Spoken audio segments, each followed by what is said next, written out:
silver, looking for gold, hoping to find the things that were lost, just enough riches to cover the cost. Being 20, 50, or 1,000 or more, just enough gold to cover the score. Not enough silver to balance the tab, no matter how deep you dig. Silver and gold makes the men crazy, makes the... Hey, folks, if you can hear the sound of my voice, guess what? It's time for another American Digger's Relic Roundup, the weekly Monday night podcast brought to you by American Digger Magazine, where we talk about all things related to metal detecting, getting out, having a good time, and as of late, authors that have been in American Digger Magazine. And boy, we have a slew of great writers for us. But let me tell you a little bit about us. American Digger Magazine. You can find us online at americandigger.com. Imagine that. Or you can call 770-362-8671. I forgot my phone number. I rarely call it. Just go to the website, folks. It's been a bad night here in Georgia. We don't have internet access. I'm flying blind. I'm talking to a cell phone, and I'm just assuming everybody can hear me out there. But I tell you what, let's go on to our co-host. Let's start with Mr. Jeff Lubert. You there, Jeff? I am here, Butch. Thank you very much. This is Jeff Lubert talking to you out of Denver, Colorado. I'm also a member of the Eureka Treasure Hunters Club. You can find out more about our club by going to our website at www.eurekathc.org. I'm also a sales associate over at Treasure Mountain Detectors. If you need to talk about how you can upgrade your machine, maybe get a new machine, need some new coils, and maybe need a new headphone pinpointer, maybe a drone, I don't know. We can make it happen, though, for you. So you can give me a call at 720-593-9266. The other man in control tonight is Loy. The floor is yours, Loy. Hey, guys. Good to be here again tonight. We got a few storms just south of us. Hopefully everything will hold out and we don't lose power or anything. But when I'm not here on Relic Roundup, I'm on our show, Relic's Radio, on Thursday night at 8 o'clock Eastern. It's also here on Spreaker. And when I'm not there, I am digging with 7 on YouTube and got a brand new YouTube video coming out tomorrow at 10 o'clock Central Time. So you already know you've already uploaded it and you have it ready to go, huh? Yeah, I always have those uploaded and scheduled, sometimes 2 or 3 weeks in advance. Now, not this time, because I've got one water hunting on the lake, which we did over the weekend. And so I just finished that up today and uploaded it. And I got to debut a new song, Butch. You'll have to listen to it and tell me what you think. Oh, excellent. I got to hear that, yes. I mean, you do all your bump music, if I'm not mistaken. It is some awesome music. I do some. Yeah, I do some of them. Well, you were doing water hunting. Do you water hunt often? In the summertime, when we go down to the houseboat, yeah, I do. I hunt the shorelines. Okay. And that's where all the houseboats go out and park. And so I know all of their haunts and the places where they park. The only problem is that this weekend, every spot that I went to, there was a houseboat there, except for one. And so I found a new spot. And found a few Cohens, that's about it, and nothing spectacular. I've never found a ring there. I really want to find a ring. I found a solid silver bracelet before, but I've never found a ring, and I know that there's one there. But, you gotta dig all of them pool tabs if you're going to get the ring. Oh, yeah. I bet there's a lot of them. Oh, there's a lot of pool tabs. Yep. No, I was just going to say, I hate to play dumb on it, Lloyd, but it has never occurred to me to hunt where houseboats dock. I always just, hunt the beaches when I'm water hunting. But, yeah, wherever those houseboats are, they're going to lose stuff. Well, all of the kids, they're constantly jumping off the houseboat there, and we've got a slide on ours, and they just slide out into the lake, and then everybody sits along the shoreline, and they'll cook out there, they'll eat there, and lay around there, and so you're losing stuff. Yeah, and one of the normal things, which I always did when I was younger, is me and my friends, one of us would throw the football while the other one's diving as far and as high as they could. Yep. Off the whatever it was, a fence, a tree, whatever, to just get as much air as you could to try and catch that football. And how many people lose rings or lose something doing that? Yeah. The only problem with Del Holly is that it is a deep, deep lake, and a lot of the stuff is probably. I mean, there's some hollers there that's 150 foot deep. So, my gosh, there's no way that this boy is going to be down there. No, I wouldn't think so. Hey, always speaking of deep water, have you ever done any magnet fishing? No, but I'm going to, because I tell you what. Out around the side of my houseboat, I know I have several tools and a grill. I know that there's a grill down there. Well, there you go. Okay, well, it's good for you to do. I actually got a magnet to do a field test on it. I haven't taken it out in the water yet, but I tried an experiment this weekend. I actually got out hunting for a little while on Father's Day. It didn't exactly end well, which I could tell you about in a minute, but I was in this site that was just so incredibly loaded with nails that I took my magnet with me and started raking aside the dirt, loose up the dirt, and then running through there and knocking the nails out and pulling the nails out. Yeah. And found a railroad seal and was only there for about 5 minutes. And here's why it's good to make sure you're getting permission from the right people. Because I had asked the workers out there, and they said no problem. And I had been out there. This was my second time out there hunting. And I truly thought I had permission, and a guy came by on Father's Day and informed me that I didn't. So that was kind of a big letdown. He made me leave. And, what can I say? He was with the company that owned the property. But always make sure you ask the right people. Because it's really the same as not having it, I guess. No, there's two different aspects there. The construction company has the right to take and remove items from that. They take dirt off and they take it over to wherever it is they're taking it. They take stumps out and trees out. Mm-hmm. And they have subcontractors that come in and allow them to take stuff out. So it's kind of a catch-22. If you get permission from the owner, the contractor may not allow you in because they have liability issues. If you get permission from if you get permission from the contractor, the owner still is the owner, but yet the contractor has the right to remove items. So it's kind of a catch-22. I don't know who you go to there, or if you try to get both. It was. I mean, I can't say that I was happy about it, but it's like I told him, well, if he wanted me to leave, I certainly didn't have any right to stay there. But, I thought I'd gone through the proper channels, but I guess you got to ask everybody that's connected with it.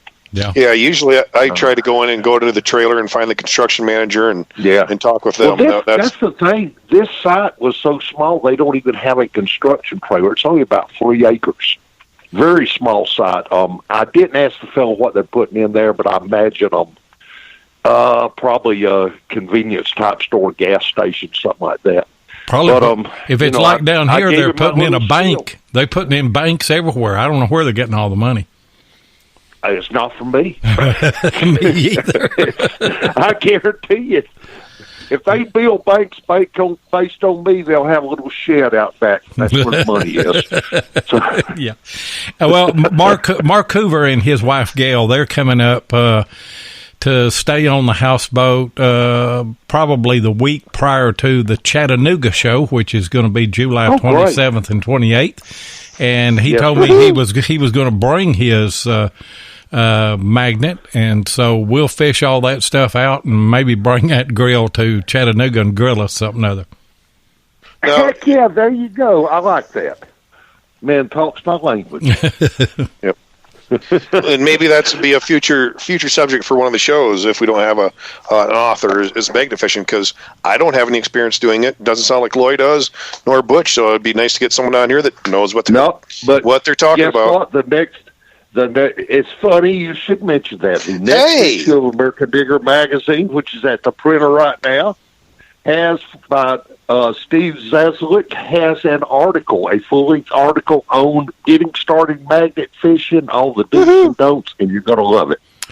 Well, how about that? Yeah, Steve Zazulek will know. There's no doubt about it. Yes, he will. The man knows water. Huh? Yeah. When we've had him on, he's a great guest. He always is. Absolutely. We got a great guest tonight, too, don't we, guys? Yeah, we absolutely do. Yeah. I'd say Steve Zazulek is a great one for finding rings and returning them. Segue. What a segue. And our guy is here tonight. But I tell you what, this is an amazing ring return.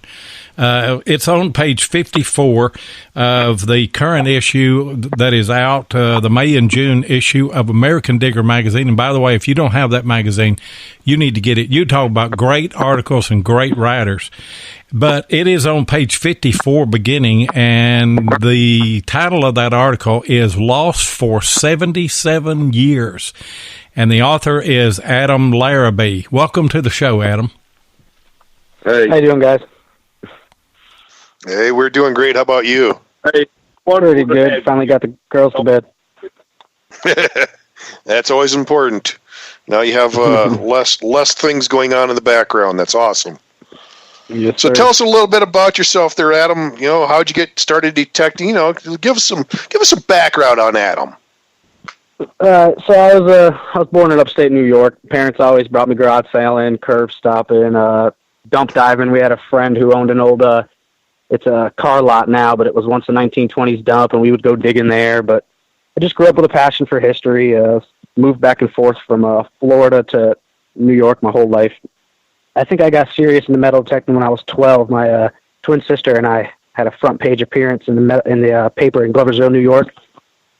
But I moved to North Carolina with my wife in 2014, and I made the group the NC Dirt Detectives, and ever since then it's just grown into this huge group, this huge family, and we try to do our best to help the community and anyone we meet. Well, it sounds awesome. Yes, sir. What are some of the things that you're saying you like to help the community? What are some of the things you've done there around there? So I want to say at least 3 times a year we do city events in the town of Warrenton. We've done their Spring Fest, I believe, 3 years in a row, their Harvest Market. We just did Tar Heel Antique Festival 2 months ago, and we just 3 weeks ago we did a Cotton Gin Fest where we bring stuff. We have some pamphlets from American Digger, stuff from Garrett. Most importantly, we bring relics, and we show the community stuff we find, why we find it, why we metal detect. And it really helps us get permissions. It helps people, I love knocking on doors, of course, but it's an easier way to get permissions for people to understand what we do and why we do it without, just knocking on your door and having no idea who you are. They get to see what you find and put their hands on it. And maybe they actually come to you and say, hey, I have this piece of land, right?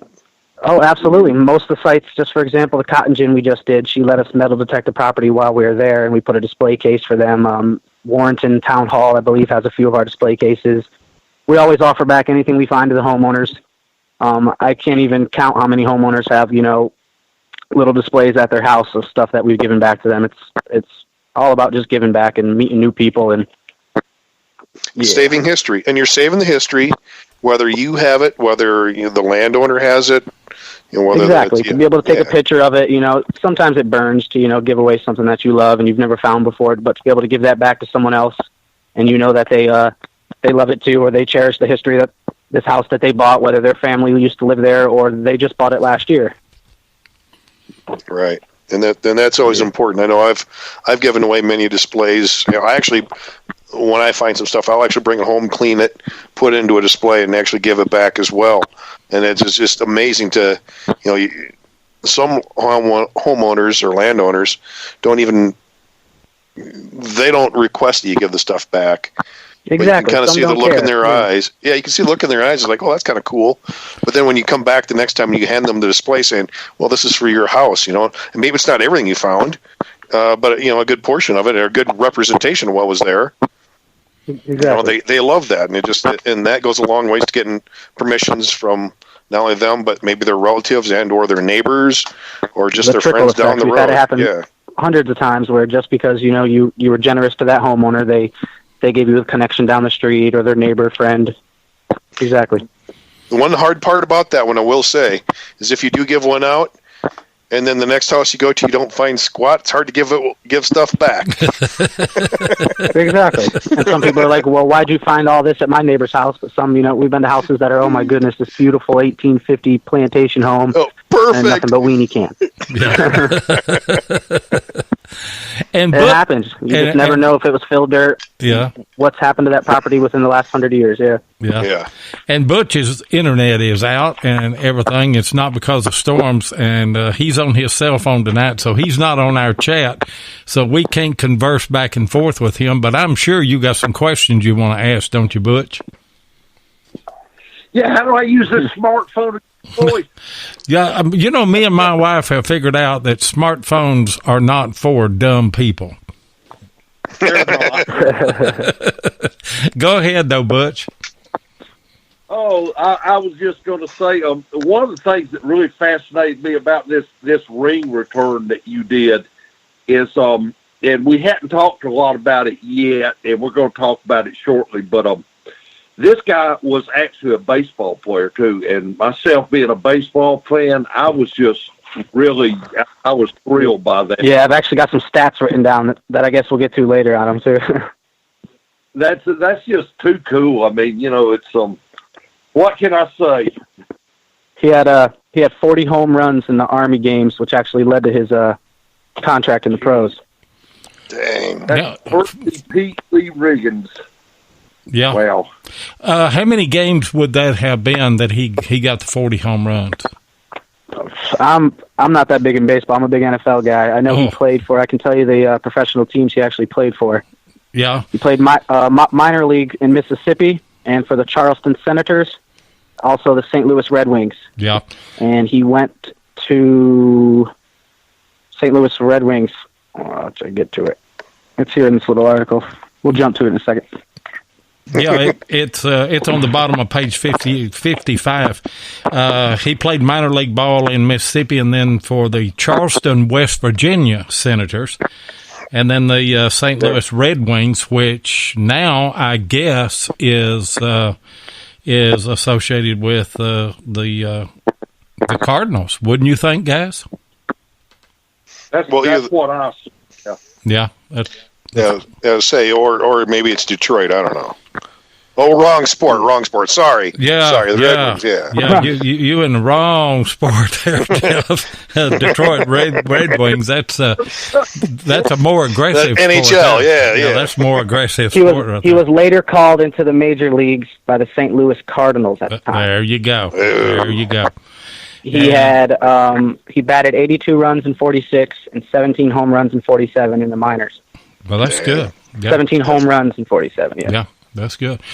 Guys, my dad played farm league ball, and we had the opportunity. They went and played in St. Louis in the stadium there, and then they were affiliated with the Houston Astros the first year that the Astrodome was built there, and we got to go there, and that was a treat to get to go out on the field, with your dad. Of course, he died very young. He was only 49 years old and died of cancer, but baseball has really, really been big with us. I grew up with it, every day, and then our boy played all through high school and everything, and then had several college scholarship offers and everything, so... Yeah, Butch, I'm just like you. I was really attracted to this article because of this Percy Pete Lee Riggins baseball player. Yeah. Well, it's a shame. The Rings, 1941, and he had passed away, if I'm not mistaken, Adam. But you got in touch with his daughter. Is that correct? How'd you do that? So So what happened? I didn't get in touch with his daughter. We've been in the Warrenton paper, I think, maybe 3 or 4 times now. So we have close relations with the lady who runs the paper, and she was one of the first people that I messaged that night, as well as Craig Hahn, who was actually the person who found his name, and then the editor of the local paper is the person who first contacted Miss Haggerty. Okay. So She's it was a 71 true years group old in West effort. Virginia.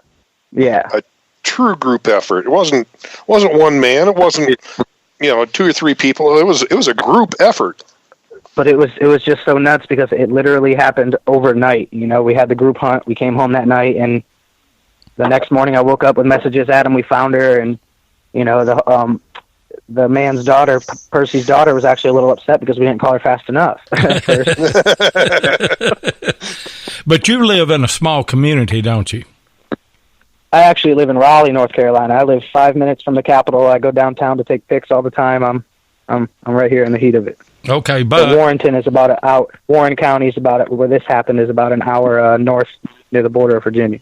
Yeah, but a small community where everybody knows everybody, and then whenever you absolutely, I think there's well, this was Macon, but the town, one of the main towns, Warrenton, there's 2 street lights. All the houses are 1850. It's untouched by history. It's just it's beautiful. It was the richest city in the whole state before the Civil War. Oh man. Wow. So you've got a lot of opportunities now, probably from this ring return, don't you? It's helped, but like I said, we did a preservation Warrenton presentation to their committee 2 years ago. We've done their Spring Fest, so this was kind of more like a icing on the cake. They just, they already love us. All the articles that I have hanging on my wall in my relic room are mostly, from their newspaper. It just started off as a friend invited us to his property nearby, and we stumbled across a beautiful town that we decided to door knock. And people here are just so gracious. They bring us inside. They treat us like family. Yeah. And that's awesome. One question that I had earlier and didn't ask, how big a group is the North Carolina Dirt Detectives? So I started it in 2015. I think we have a little bit over 3,500 members now. Wow. What? Yeah. I knew it's big, but I didn't know it was that big. Right? We have a YouTube channel. We're No Hoover Boys. Our first group hunt, actually, Kurt, Brad, Bill, and Bob actually came down to one of our first group hunts, and he made a video on it. And it was literally, you want to talk about experience. It was our first group hunt, and you can kind of just see it in the video. But they had a great time, and we try to do group hunts as often as possible. Unlike most other groups, if anyone's welcome to come. Like I said, when I moved here, I had no friends. So that's the reason why I made the group, was just to make friends. And I can't count with a calculator how many friends that I've made, and, the spider web it's taken for other friends in the state to meet other people. And, we've all met bad apples, but that happens in any hobby, Yep.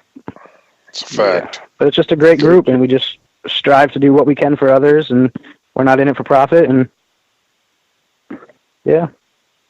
Well, and it's interesting that you say that it's a spider web. In this community that we have, it is really interesting how you're friends with someone who is friends with someone else. Next thing you know, you have a contact in, California or, Oregon or, in Texas or Louisiana because of that spider web of friends. My closest friend and co-leader in the group, Jeffrey Zaboden, was a stranger that I invited out to a group hunt. I didn't know his name. I never seen his face before. I invited him out to a group hunt, and, he's like a brother to me now. And that's the same. I can say that within, 50 different guys I know right now.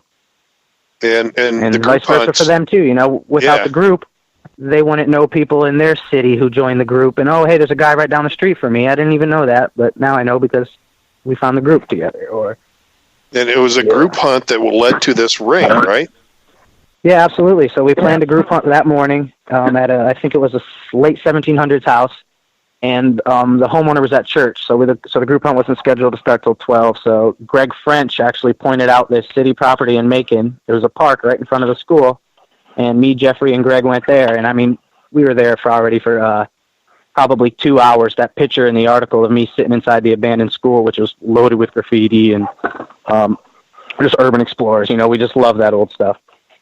Was actually before I found the ring, and so we go outside and we're all getting tired, but we're pretty seasoned detectorists, so we just kept on trying, kept chugging along. I think a few good finds popped out, and then bam, that choppy signal that I just had to dig. It sounded like maybe a button on the AT Pro, and I popped it out, and it was a ring. And we have a video of it on the YouTube channel with the group hunt. But after that, we wiped the ring. It's a PLR on the inside. The England Overlay Company, which was for the gold, the fat layer of gold laying on top of the silver ring. And yeah, we went on with the group hunt. It's interesting that it was a silver ring with a heavy gold gilding, overlay, I guess. Yeah, overlay. It's hard to say gilding. Like when you held it in your hand, it's thicker than that. It was almost two rings. Yeah. It was almost like a big, thick layer of gold slapped on top of the silver. It was beautiful. Interesting, and I've never really heard of pictures. I thought it was solid gold. Until I read it. We thought it was solid gold, but then I did too, Butch. I thought it was. I mean, it looks. Did it look that good when it came out of the ground? It looked that good. If you I don't know if you guys want to hop on the YouTube channel tonight and watch the video, but you can see the reveal and everything. Me wiping it, Jeff filming, and literally my first thumb wipe, we saw 41 on the ring, and it was absolutely beautiful. We thought it was solid gold. Actually, it made more sense, when we saw the overlay mark of why it was ringing up in the high 70s. Right. Being mostly silver. But I want to say it was a good 75 silver. Big chunk of gold. I don't know, like 50-50 almost. Yeah. Why don't you give that YouTube channel out where after the show everybody can go to that. Same name as our Facebook group, the NC Dirt Detectives. Okay. Yes, and sir. we got a lot of good folks in chat. I know somebody's fixing to put that in there. They'll run over there real quick, and that'll be in there. We try our best. Jeff does a lot of the filming. I got to give Jeff a lot of credit for that. I do all the editing, but we're no Hoover boys. I think we're getting close to 1,000 subs, which is, it's something to be proud of. It's not easy to get that high on YouTube. I just got a subscriber right now on my laptop, guys. Just popped up. Yeah, guys, so check out those YouTubes over there. That is really great. I just got one, as you guys said that. I just got a new one. Yeah, and that was me. Yeah, and guys, Jeff put the link here. Do us a favor and go and subscribe to North Carolina or NC Dirt Detectives. Get them up over 1,000, because once you get up over 1,000, then you can monetize if that's what you want to do. But I tell you, if you get over 1,000, your next 1,000 is a whole lot easier than the first. It's hard to break that 1,000 mark, but then it's not that hard. Not that hard to break 2, and then not even as hard to break 3 after that. So you're well on your way. But yeah, I'm gonna go. I think we're at 892 now. Yeah. 892. Well, I don't know if I'm already subscribed to you or not. I'm digging with 7 on YouTube, but if I'm not, I'm going to go over there and click that. I definitely know that you're on my Facebook group. I see a lot of your Facebook posts. Okay. Yeah. I think you actually post in our group. Let's say then there's people like me who are on Facebook but not on Facebook that often. So yeah. It's really hard to not be on Facebook, nowadays. I mean, me and Jeff literally see every comment, every like, every post. Yeah. Well, I tell you what, when you run a YouTube channel and 2 shows and 2 Facebook groups, you don't have a whole lot of time to look at everything that's on there, I'll tell you. Oh, no, I'm sure you're doing your spare time, boy. I don't know. I'm on the keto diet. I started that yesterday, and I've had a headache ever since I started it. Oh, man. What happened to wide pride? I don't know. I'm ashamed I'm the only one. You're an island is what you are now. I am truly an island. Thank you, boy. I couldn't have made that one up. So yeah, back to Percy, I guess. He died in 96. So, our first thought was, there's no way if this person was 18 and 41. Yeah. That he would be alive now. He went to World War II. Just the story's even greater that he survived World War II. He came back from the war, had a daughter, And I actually have from that article from that news clipping picture that's in the article, a little quote he wrote in there about his daughter, which when I read this to her, I think I said it in the article, she actually teared up. He said, ever since we had the baby, the wife and I often wondered what we did with our spare time. You know, it was just cool to be able to read that when you're holding the ring in your hand, you know, and he's talking about his daughter. And World War II is one of my passions. I mean, I watch documentaries almost every night about World War II, and, you know, just to think that, you know, he survived that war and came back and now, where did he serve at? Before he went to war. Yeah. Where did he serve at? I believe, I wasn't able to look up his records, but I know he was in the Army. Okay. So more than likely on the European continent then. Yeah. Yep. Hey, guys, we need to take a commercial break, and we'll be right back.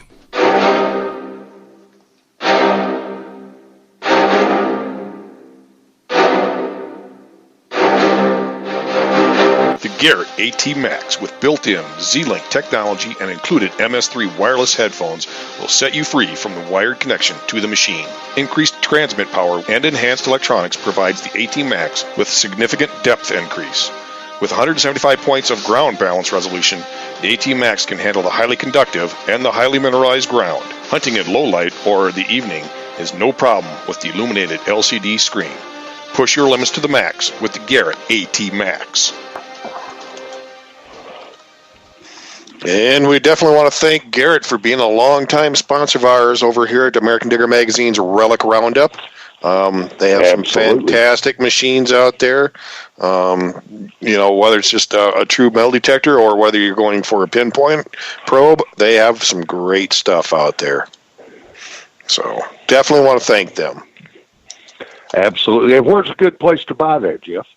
Well, you know, if you give me a call over at Treasure Mountain Detectors, I can hook you up with a Garrett AT Pro, a Garrett AT Max, Garrett AT Gold, absolutely, or any other Garrett machine. And we have, you know, the probes on hand, coils, headphones, you know, Z-Links, you name it, we have it. So.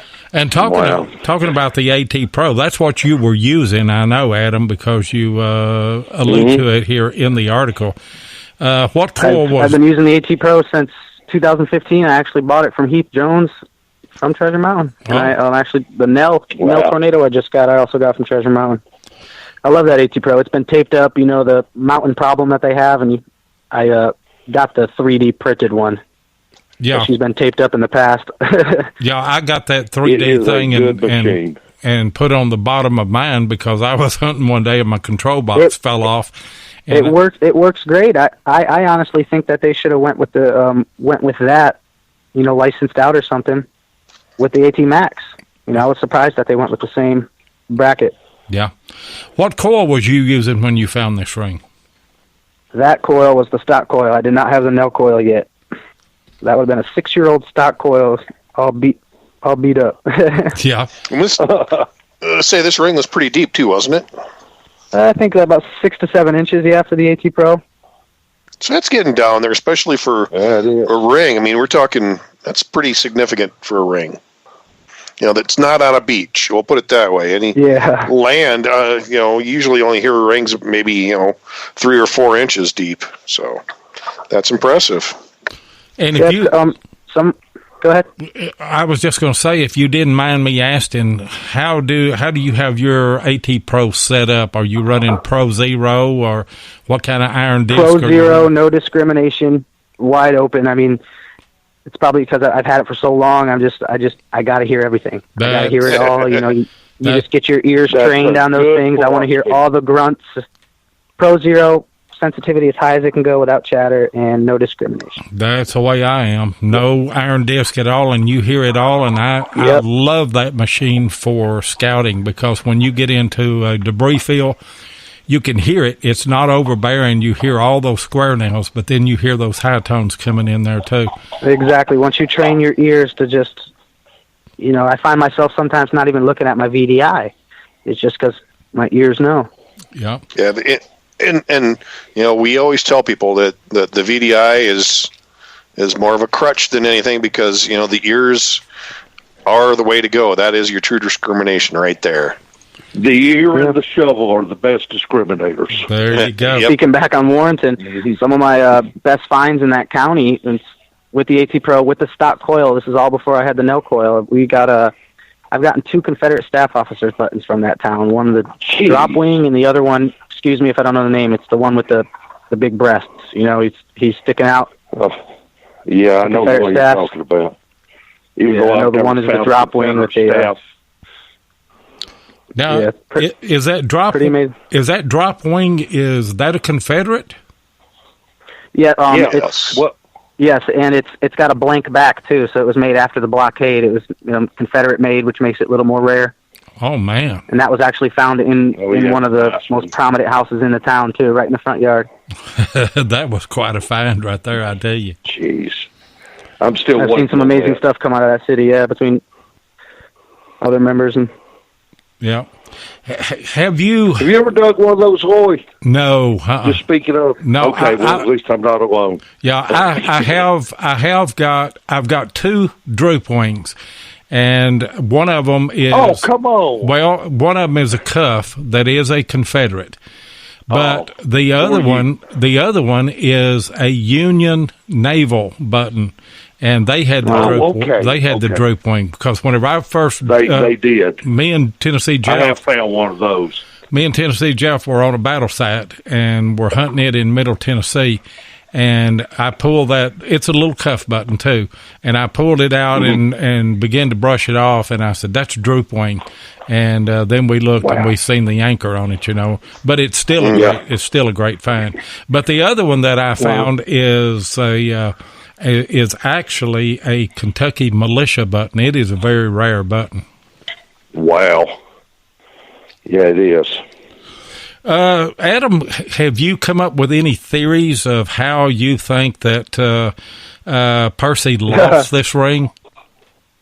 So if there was a rock on the ground near my plug, I could have kicked that rock through one of the already broken windows of that school. So we were thinking maybe he was sitting there laying with his girlfriend. Maybe he got in his first fight, before graduation. Just, who knows, man? Just. Boy, if it could talk, yeah. Yeah, those are good scenarios, though, yeah. It very well could be. Those are good scenarios. Jeez. Hey, guys, let's open up our phone lines. Goodness, we haven't even done that. No, we haven't. Yeah, we waited around. We got 2 numbers that you can call tonight. You can call the Relics radio number at 270-495-0315, and if somebody will put that in chat, and then Jeff, give out y'all's number. 678-439-1863 is the Relic Roundup call-in number. 678-439-1863. And we have operators. Well, I don't know. Operators standing by. Operators. So you guys were talking about magnet fishing a little while ago. It's funny. Brute Magnetics.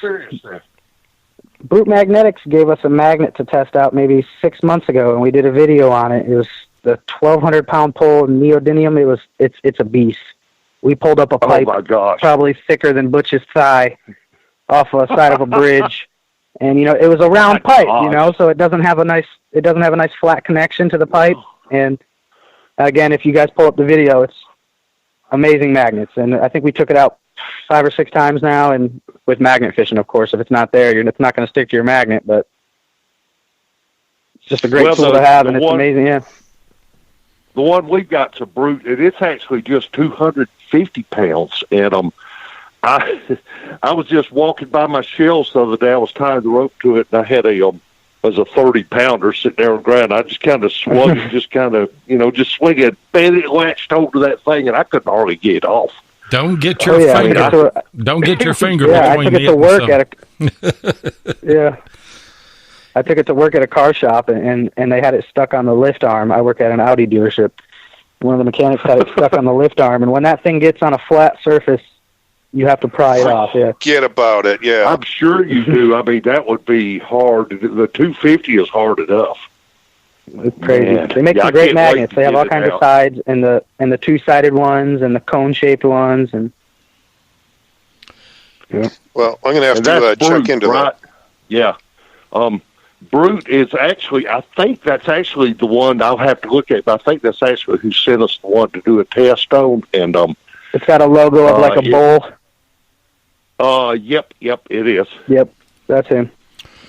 You need to send. You'll probably be able to actually find them in American Digger pretty soon because I think they're going to start advertising, if I'm not mistaken.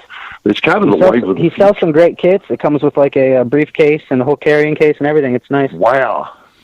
Yeah. You need to bring that thing to the Chattanooga show and let me take it to the houseboat. I may pull up another houseboat that's sunk down there with that thing. Every time I see you guys post about these shows, I wish I was closer to North Carolina. I wish you were too, because the Chattanooga show isn't that far. And Loy and everybody else listening, guess what? There's a lake behind that. I mean, directly behind the show hall. Yeah. In fact, some of the kids that came down with their parents were out there fishing during the show. I don't know how long that lake's been there, but I might throw that magnet out there a time or two. and not to ruin a surprise, but yes, I will actually be at the Chattanooga show. You will. Yes, you will. Yeah. And Lloyd will be set up there broadcasting, and I'll be running around like a chicken with his head cut off. But everybody's going to be having fun, I guarantee. We are, and we're going to have 3 shows, guys. We're going to have the American Digger Relic Roundup show. Yes, sir. We will have our Relics radio show. In fact, we've already lined up some guests for our show that are going to be there. And then I think that we're going to pull out of retirement then History Seekers because Heath and Scott are coming. That's what I keep hearing. Yeah. Yeah. And you know what? He started he's on that keto stuff again. Yeah. Jeez. I was going to say we'd have a wide pride earthquake again with me and Heath doing the boogaloo there live on air, but Heath has lost some weight, but let's let's keep it what it is here. Hey, he's still a man of size. I think he is a man of size. Yeah, he really is. Oh. Not just big in personality, but big and I'll just let it. Yes, I'll just let it go. So anyway, back about this ring. How long was it before you actually got the ring back to at least his family? So within 2 days of talking to her on the phone, I had it in a UPS package on the way to her house. I think I'm still waiting for a picture from the lady. She's supposed to be sending me a picture. It's been almost 10 months now. I don't think I'm going to get a picture. We're happy that it's home, of course. Yeah. Yeah. Sometimes it happens like that. You do the right thing. Appreciates it. There's no doubt. Of course. It's not. They kind of forget. Yeah. A picture doesn't define the moment. It doesn't. Yeah, exactly. Well, you've got your video and you've got all of the documentation of when it was found and everything. Yeah. But yeah, it would be nice if she would send a picture of her. That's the final segment of that story, the reuniting. Of you're right. Like I got the picture frames on the walls and stuff, which is in some cases it's better than just giving someone a ring and never getting anything. But yeah, you're right. Being able to have that picture at the end would really tie it all together. It closes it. Yeah, exactly. It would be nice to have that, but at least she was appreciative. I heard a tale one time, and I don't know, it may not be the only time, but somebody actually did a ring return, and the person originally accused them of stealing their ring. So at first, she was upset, happen. and when I called her, she was, I wasn't trying to be passive or, trying to say it wasn't her ring or wasn't her father's ring, but, I was asking questions. And, any question that came out of my mouth just infuriated her at first. She just got angry. Thinking, why are you questioning this and that? And trying to explain to her that, it's not like that at all, ma'am. We just want to make sure that, it's being sent to the right home. Yeah, exactly. There are people with the same names out there that, that may only live, a town away from each other. Yeah. And at first that threw us off. We're like, how sure are we that this PLR is Percy Pete Lee Riggins? Exactly, and then Craig Hahn, who actually found there was only 25 graduating members of that class in 41, and only his name matched. That's what I was going to ask, was how many people graduated and how many people would have that initial. So you are 100% positive that that's his ring then whenever you come up with those absolutely, stats. Yeah. And she hasn't sent me a pic, but we talked on the phone several times, and she's ecstatic to have it. Like it says in the article, she gave it to her brother, his son, Well, that's good. Yeah. Yeah. And that's once again, another part of the story of this whole thing is it's getting passed down into generations now. It's realistically, it's on its third generation, so it's pretty awesome. Mm-hmm. One minute it was lost forever, and now, you know, Pete Riggins' great-great-grandson will be able to have it. Yeah. I mean, That's yeah, awesome. And I'm going to ask. Got to wonder if he's not kind of smiling from the clouds on that. I'd say so. That's what we were thinking. Like, while we were walking through the school, and I sat down and I set my digital camera up to take that pic. It's almost like he made us find that ring. He brought us to that ring after we walked through that school. And well, and you said that y'all had been hunting for what, 2 hours already? Doesn't persistence close pay to off? 2 hours, exactly. Yeah. Yeah. And, you know, didn't you, I think you also made mention in the article that a lot of times it's way into a hunt on a certain site, maybe 2 or 3 trips to that site, that you begin to find the better stuff. Have you found that to be true?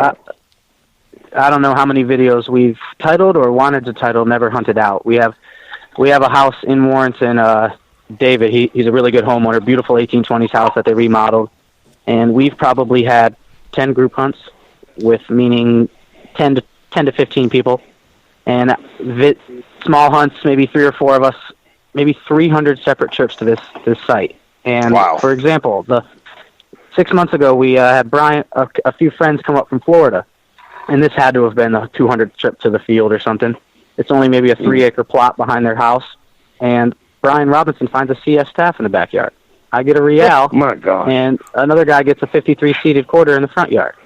Mm-hmm. It's never dug out. You think you go back. We have a video called a different angle, and there it is. Another quick one. We have a yard up called the Button Yard. Hundreds of buttons have come out of this yard. We've hammered this yard, small, tiny yard. We go over it with 2 inches of snow, and my co-leader Jeffrey finds a barber half. A half. Go figure on that. Hey, a guys. Barber half. How any of them missed it, you know, he swings the Equinox now. I don't remember if he still had the AT Pro then or not. But that should have been never hunted out. Yeah, that should have been a screamer right there. You get something like a little snow, and it really helps the depth on things too. So. Absolutely nuts. Hey, and another thing we found is everyone looks for these 1800s colonial, style houses. And my neighborhood, for example, is a World War II housing. All mid-1940s, right after the war, the party was on. These houses are loaded. You're not going to find your Seededs and your Civil Wars and stuff like that unless the history was there prior. But loaded with Mercs, quarters, and everyone overlooks these yards. Again, most diggers aren't really looking for that, but silver. That's exactly what I was going to say. Silver is silver. Hey, exactly. Guys, we have a caller waiting ever so patiently. So Denny, the floor is yours. Hey, Denny. Well, good evening, you guys. You're talking about finding that silver in snow. I always say the wetter the better. The wetter the better, yeah. That's a good. Yep. Even in Virginia, when it snowed and we were sweeping our coils, and even with the GPXs, we were still pulling out finds. That field had been hit 1,000,000 times, and stuff is still coming out. When it's snowy and wet, the wetter the better. That's all good. It's all good. You were talking about the ring, and I've had this happen many a time. You may never get a reply from that lady, nor a picture. I mean, I've returned rings, and they'll grab the ring out of my hand and slam the door in my face, and it came out of a lake. So it happens. Sometimes you're They lucky. just don't understand the sentimental value in our eyes. Sometimes you're lucky, and they'll be very appreciative. And then, actually, I found a 1946 ring in a lake, and I was able to return it to the fellow. He lived in Florida, and he sent me 2 proof sets, which I asked for nothing in return. Wow! And we were friends till the day he died. He sent me a Christmas card every year, and he told the story many a day about me finding his ring in Indian Lake, Ohio. So that's pretty cool. Amazing. So that is cool. And then you have guys that are ladies or whatever. Sometimes we'll be out in a swimming area, and a kid will come, "Hey, buddy, I lost my ring over here. Come over and find it for me." I've had that happen. Just tell you. and I kind of I had irks an me adult sometimes. tell but- me that one time. Denny, and want to see what I found. I lost my ring out here. What have you found? What'd your ring Yeah. look like? And Right. he told me, I said, I've found nothing like that. Yeah. So he didn't That's really the way to lose do it. I never show anything I found in the water, and you spoke about a guy found a ring, and somebody said he had found, or it stole off of him. They had stolen that it, happened to my buddy. He was always bragging, and people come out, hey, what'd you find? He said, I got all these rings, and pretty soon here came the sheriff down the road, down the beach, and she said, boy. he's got my ring, and she described it because she saw him holding it. So, not a good idea Well. to show what you found. Yep. That's crazy. And by the same token, that's another good reason to have your name or initials engraved on expensive ring. Right. Hey, I got a question for you. You hunt in North Carolina. There were POW camps in North Carolina from the World War II. Did you know that? Did you ever I find heard any there was some Nazis? actually here, some here close to Raleigh too, from what I've heard. Right, and there's a lot of guys hunting. They find Nazi badges and all kinds of things, belt buckles, you name it. Woo. So you might check out those places. Yes, sir. All righty. Well, that would be a good one right there. I never even thought about that. So that'd be That's where I'd fun. be looking. But, even during the Civil War, when the soldiers went home to Florida or wherever, North Carolina or South Carolina, they went through your state, and they dropped something on the way. You can bet on it. And it may be right I in that found- housing deal section you're talking about. Yeah, I want to say maybe half of my Civil War relics have been in yards. They're like, why is this here? This is a 1975 house Exactly. or something, or this is a 1950-something house, and it's sitting right in your front yard. Or Yep. Yep. And Dennis Atrick, who lives in Virginia, had dirt hauled into his house, and his father-in-law had the dirt ordered and sent to his house. And in that dirt, he found over 1,000 three-ringers. And to this day, he still doesn't know where the dirt came from because his dad passed away. Wow. You just never know. So, well, I'll get off here and let somebody else call in. But great speaker tonight, and I did add on to your science, subscribe to your page, and I think I made something. Thank you, sir. You're welcome. Hey, Have good a call, night. Denny. All right, bye now. Talk to you later, Danny. One of our regulars Yeah. right there.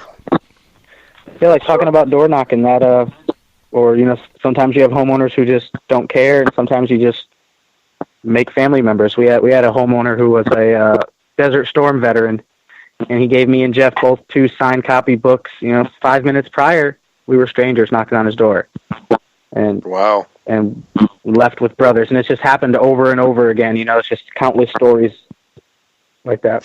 And not all people that you knock on the door are really friendly. We will put that out there for anyone that's listening that is absolutely maybe new in the hobby, thinks you can just go out and knock on a door. No.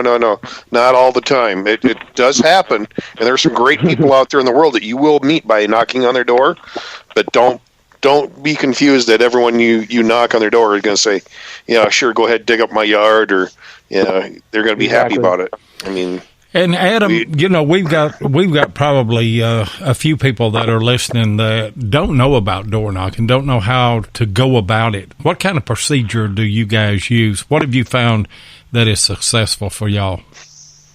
So I'm not sure if you remember, but I actually got it here, sitting here. I actually wrote an article for American Digger in the September-October 2018 issue, Do's and Don'ts of Door Knocking. Say that. Yeah. But door knocking, I'm just such a great people person. Door knocking, I can be sitting down metal detecting one yard, and someone rides by on a bike, and I'm going to wave them down and say, "How you doing, sir? Do you live close by?" It's to me, it's an in. We love knocking on doors. Of course, you don't bring your metal detector and your pouch and your shovel and stuff like that to the door. Right. We always try to park. You don't pull your car right up to their porch, but you don't stop your car at the end of their driveway. You try to find that middle point. You're trying to think. To me, I need to get my message to them within 30 seconds, within, as fast as possible, without their mind rushing to a fast no. Their main concerns are, we're pirates, we're digging huge holes, and we just want gold and treasure to go sell. So when I knock on someone's door, hi, how you doing, Butch? My name's Adam Larrabee. I run a group called the NC Dirt Detectives. We use metal detectors to look for history just inches below the surface. Anything we find, you're welcome to keep. We dig plugs, not holes, less than 10 inches deep. You won't even know I'm there. Take all my trash with us. Is there any way we can try out our metal detectors on our yard? Something along the line. Yeah. But again, as soon as they open that door, within the first 15 seconds, you can see by their body language, by their facial features, if it's already going to be a no, if they're receptive, if they're, if they're accepting your spiel, as you can say it, I guess. Right. But I just love door knocking. It's one of my favorite things to do. I mean, in one of our videos, as kind of like a gag, we actually knocked on the governor's mansion here in Raleigh. While we were door knocking downtown. We knew they weren't going to say yes. It actually had the microphone outside. I'm 200 yards away from the front door of the mansion, for God's sakes, outside of a wall. And I'm pressing a button where a lady's looking at me on a camera, and I'm holding up a framed article to the camera, asking for permission to dig the governor's mansion. But we just love it, You never know who you're going to meet, and like you guys said, sometimes people are going to be rude and nasty, and you just smile, shake your head yes, hand them one of your cards, and maybe they'll get a call later. Highly unlikely, but it happens a few times. It happens sometimes, yes. Yeah, and when they do, turn that way, and it becomes known. Sometimes, like you're saying, I've had door knocks where they actually have turned nasty. I look at them, I smile, like you say, I hand them a card and say, "Thank you very much. You have a wonderful day. But if you ever need anyone to help find a ring or a lost item, give me a call. I'll be happy to come back." We have a lady who hates us. We have a lady who hates us, said no to us the first day she met us, but then both our neighbors to the left and to the right let us metal detect their yard, and it drives her crazy. But, but you're absolutely right. You just never know. And cards work great. Sometimes we leave them on doors. I don't really like to because, again, if I open my front door and saw a card and not a face with, an explanation, it's going to be, again, rush to a quick no, rip that card up and throw it away. Right. Most of the time. We've had people call me up. I live in Raleigh and Jeff's in Burlington, 2 hours west of me. And I've had a lady call me up and say, were you on my property metal detecting in Burlington? No, ma'am, I'm at work. That must be Jeff knocking on your door. I'm sure he just left a card. So sometimes it can backfire on you, can it? Give out that... It can backfire, but like the whole way we met...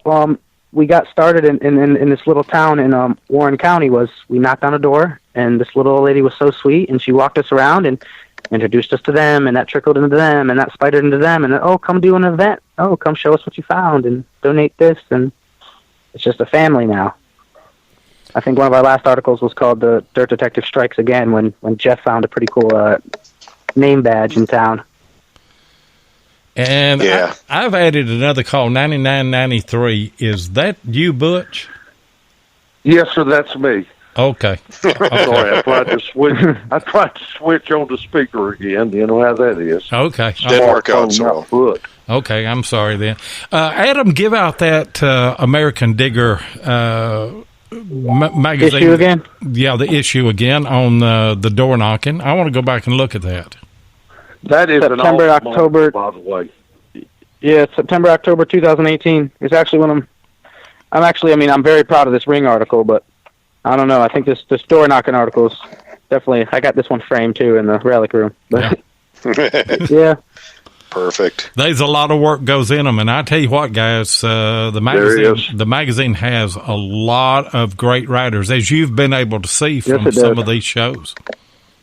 When Butch told me that first article, 2,500 words, at first I was like, oh, geez. But it wasn't hard. I made it happen. Yeah.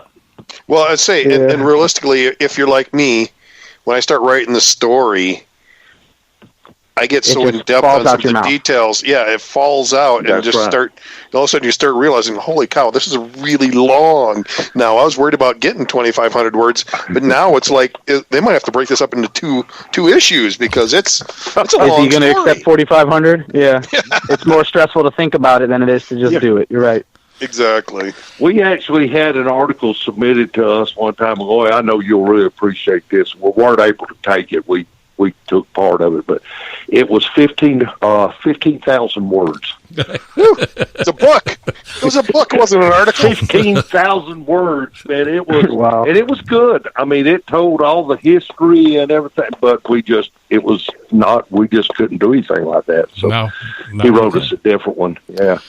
That's what you call editing. That's what editing is. Yeah, is cut. That's what you call a novel. Yeah, just trim the fat off of it and That's right. finally get down. But I mean, it was so good. In fact, I even mentioned to him, I said, you might should just consider a book.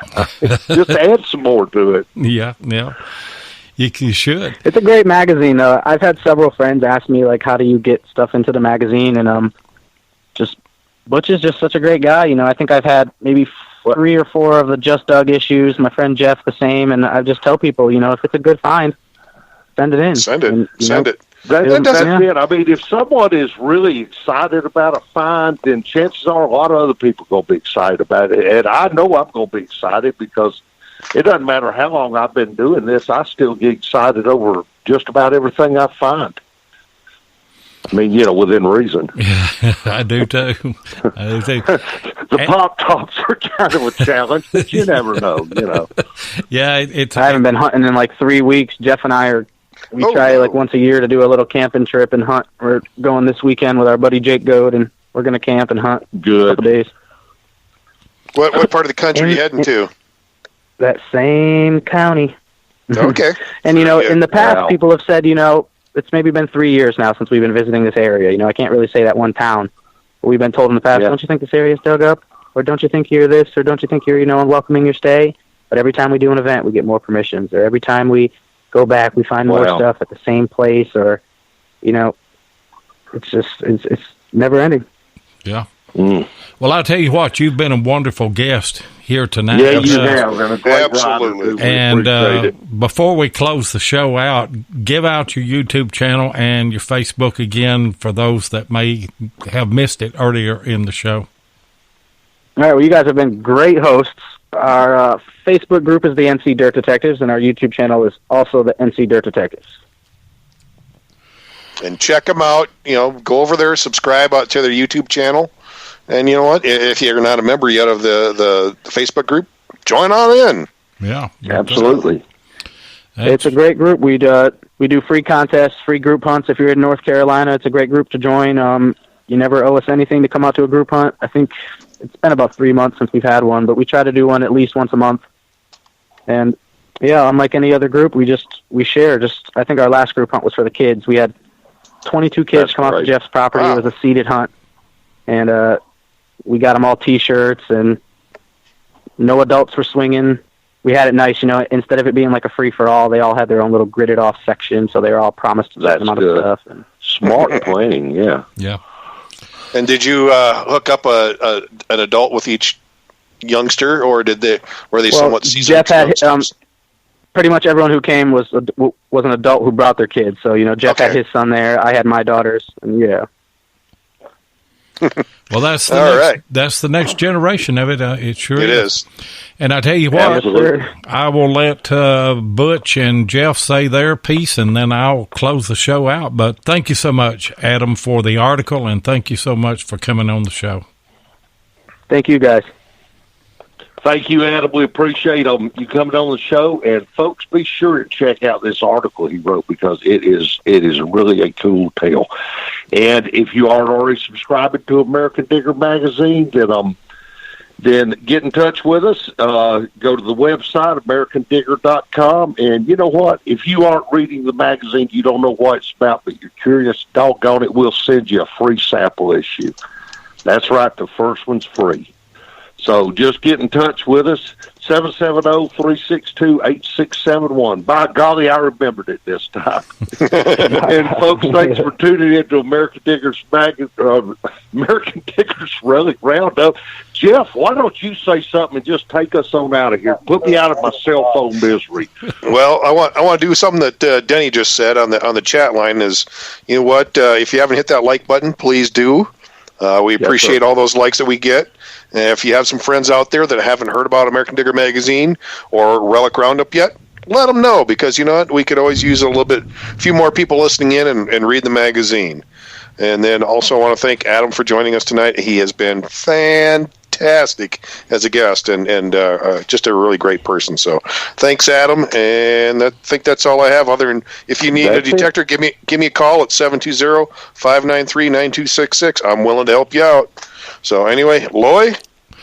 Okay, guys, thanks for joining us tonight. And remember, the Chattanooga Relic Show is July 27th and 28th. And it's going to be a great show. It's going to be a bigger show than it was last year, and it was a great show last year. So come to it and join us this Thursday night on Relics Radio right here on Spreaker at 8 p.m. We've got a couple of Jeff's buddies. We've got Tony and Caden of 5280 Adventures that are going to be our guests. And Relic Roundup will be back here next Monday night at 9 o'clock Eastern, and we'll see you then. Okay, that concludes tonight's show of Relic Roundup. Hey, Butch, why don't you grab your mandolin and play us on out of here? Tune in next week, everybody.